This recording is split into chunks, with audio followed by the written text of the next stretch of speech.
睡前聊历史，每天一个历史故事。今天我们聊的是五代十国的噩梦。我们通常谈论宋朝，第一印象往往是弱。在这个帝国的历史上，它似乎总是在打败仗，总是在赔款，总是在被北方的游牧民族欺负。甚至连他的开国皇帝赵匡胤都被后世戏称为一条哨棒打天下的江湖豪客，或者是那个玩弄权术、杯酒释兵权的阴谋家。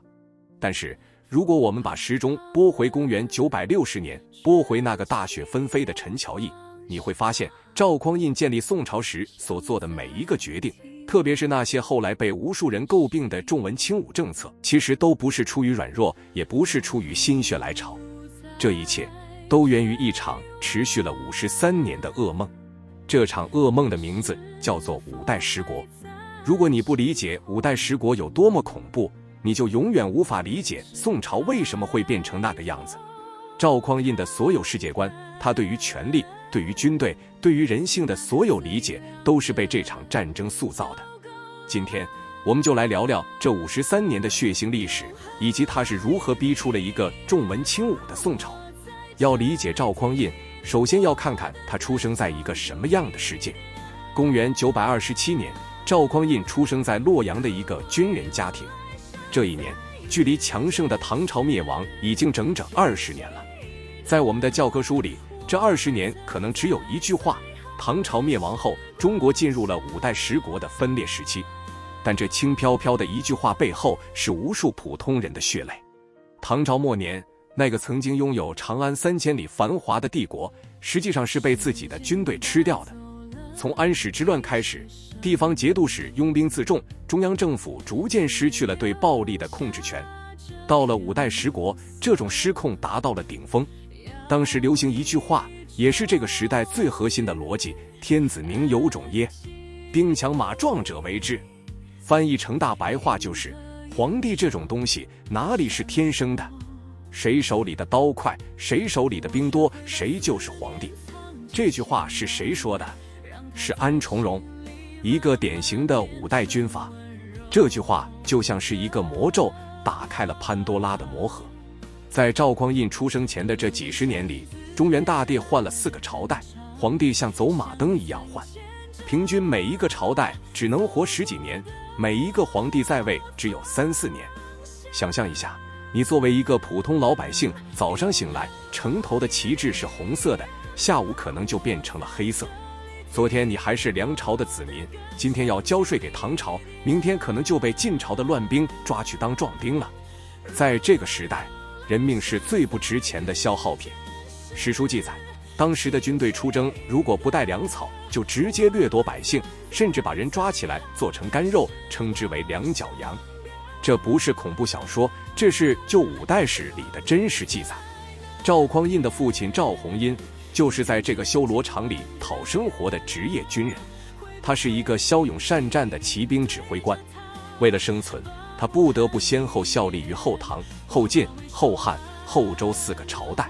请注意，这不是因为赵匡胤的父亲不忠诚，而是因为在这个时代，忠诚是一个致命的奢侈品。如果你死忠于一个皇帝，那么当这个皇帝被杀的时候，你全家都得陪葬。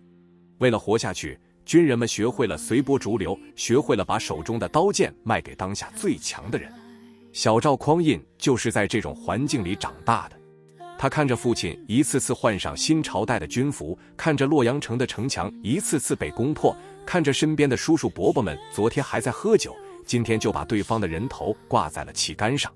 这种童年经历给赵匡胤植入了一个根深蒂固的认知：军队是这个世界上最危险、最不可控的怪兽。如果你不能驯服它，它就会吃掉你。赵匡胤年轻的时候，不像后来的宋朝士大夫那样文质彬彬，相反，他是一个标准的古惑仔。他早年离家出走，闯荡江湖，据说是因为惹了祸。这段流浪的经历非常重要。他去过繁华的江南，也去过荒凉的边塞。他赌过博，打过架，甚至可能当过一阵子游侠。在江湖上，他看到了这个社会最底层的运作逻辑；而在军队里，他看到了另一种更可怕的逻辑——义子制度。五代十国的军阀们为了维持军队的忠诚，发明了一种奇葩的制度——收义子。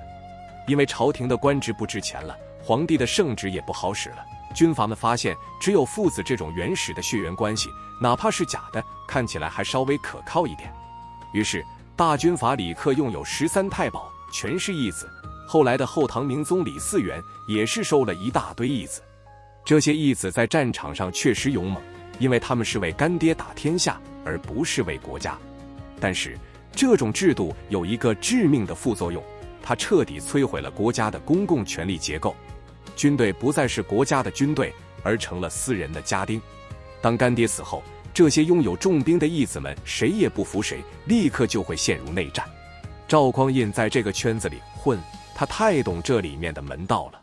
他自己后来投奔的那个大哥后周太祖郭威也是这么起家的。郭威本来是后汉的大将，因为被皇帝猜忌，皇帝想杀他全家。郭威一不做二不休，直接造反。他带着兵杀回开封，逼死了皇帝，自己做了天子。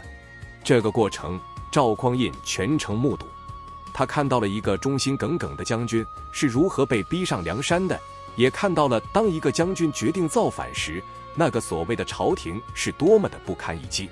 更重要的是，郭威死后，因为没有亲生儿子，皇位传给了他的养子柴荣。柴荣就是后周世宗，被史学家称为五代第一明君。赵匡胤是柴荣的亲信，在柴荣手下，赵匡胤迎来了他人生的高光时刻。柴荣是一个有雄才大略的皇帝，他想结束这个乱世，他想收复燕云16州。赵匡胤跟着他南征北战，打南唐，伐后蜀，征辽国。在高平之战中，赵匡胤在危急时刻带着骑兵冲锋，一战成名，救了柴荣的命，也保住了后周的江山。这一战让赵匡胤从一个中级军官一跃成为了殿前都点检，也就是禁军的最高指挥官。但是即使是像柴荣这样英明神武的皇帝，也无法摆脱那个时代的诅咒。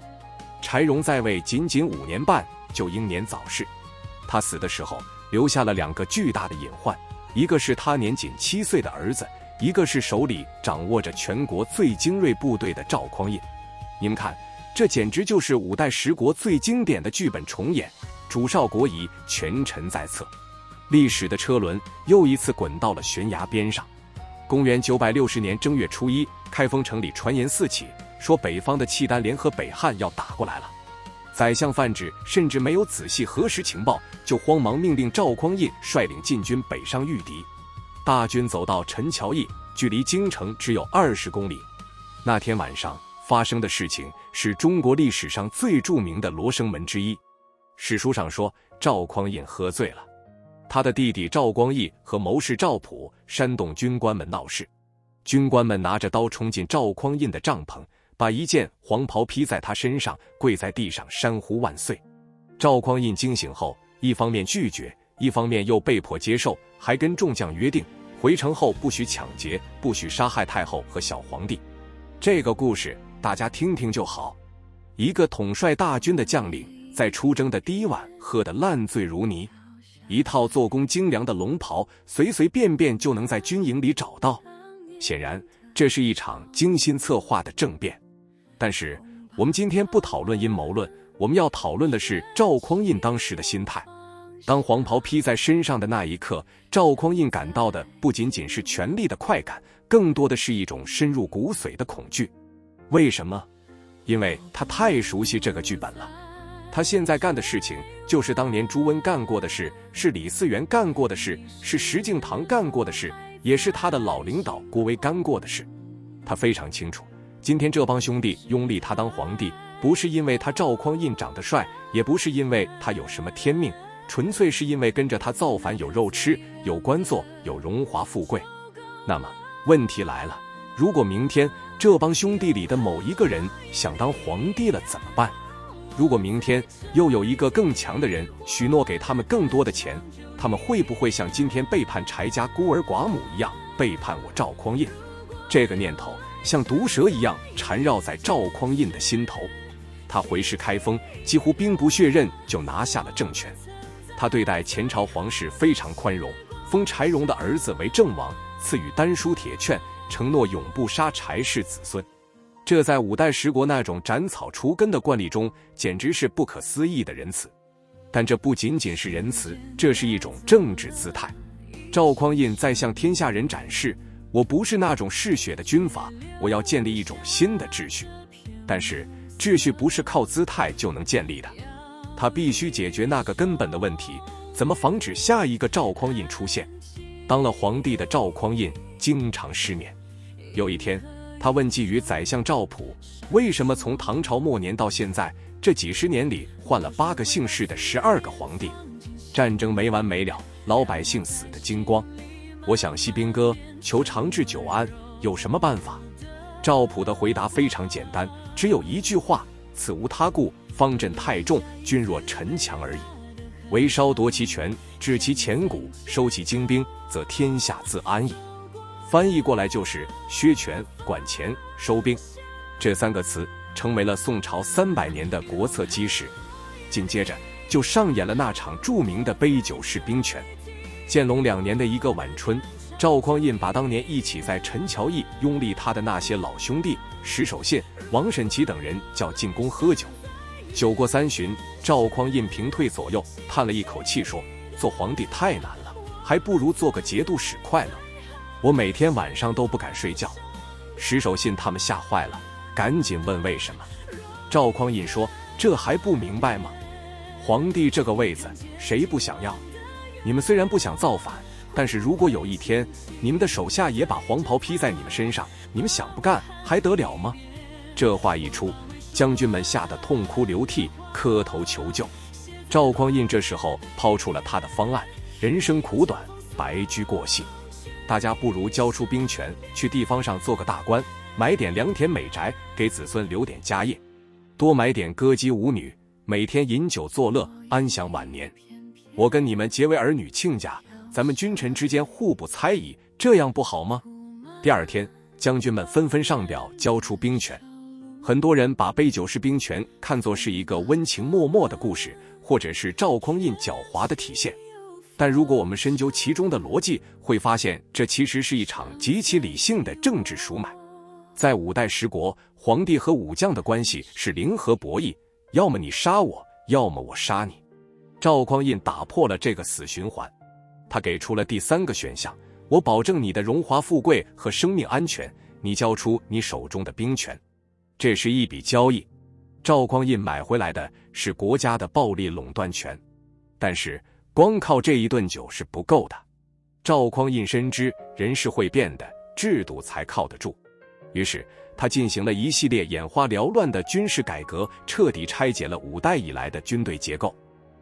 首先，他把兵权一分为3，枢密院有调兵权，但没有领兵权；三衙、殿前司、侍卫马军司、侍卫步军司有领兵权，但没有调兵权。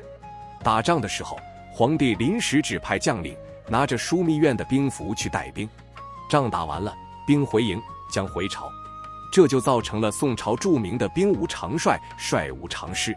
将军不知道自己的兵是谁，士兵也不认识自己的将军。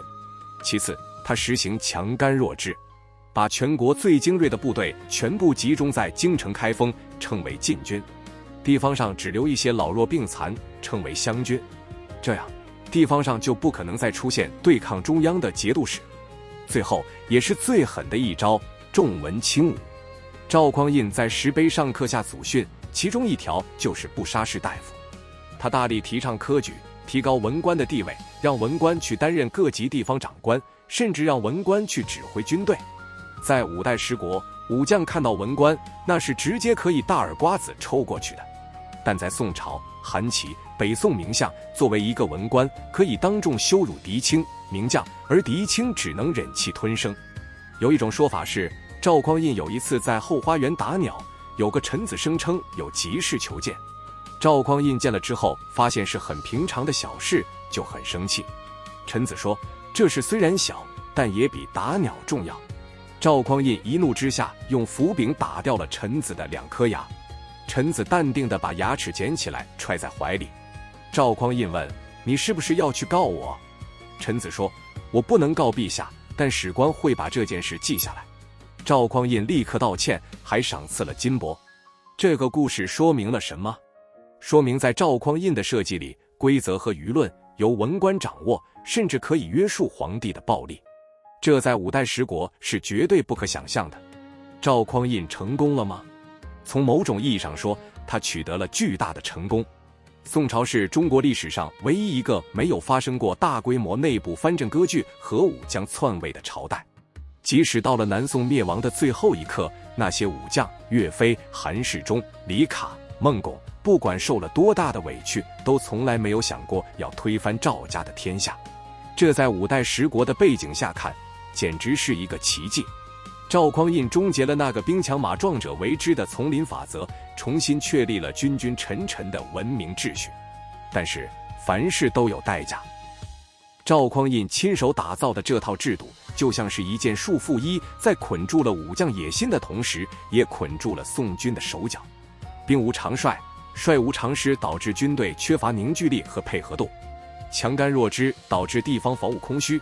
一旦外敌突破防线，就像进入无人之境。文人统兵，导致外行指导内行，错失无数战机。